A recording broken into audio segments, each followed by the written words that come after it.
Uno sguardo penetrante che provoca un effetto straniante nell'osservatore, un'espressione impassibile con un accenno di sorriso, fili di capelli attorcigliati che appaiono finissime collane d'oro, una mano tesa con un mazzetto di fiori, un seno scoperto. Il nome della misteriosa dama è Flora e nulla più si sa di lei. Si procede per tentativi poiché mancano fonti storiche certe sull'identità che possano far luce sul mistero.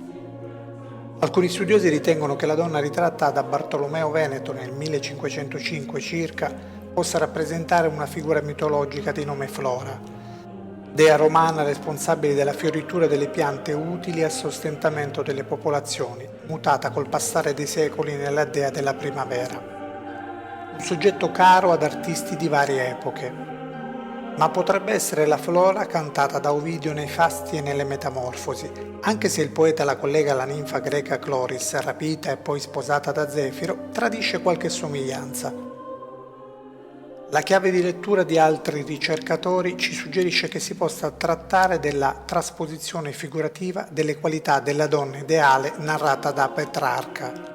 La donna cantata dal poeta corrisponde alle caratteristiche del ritratto: capelli d'oro, carni diafane nude, il seno scoperto e i molti gioielli che ne esaltano la bellezza.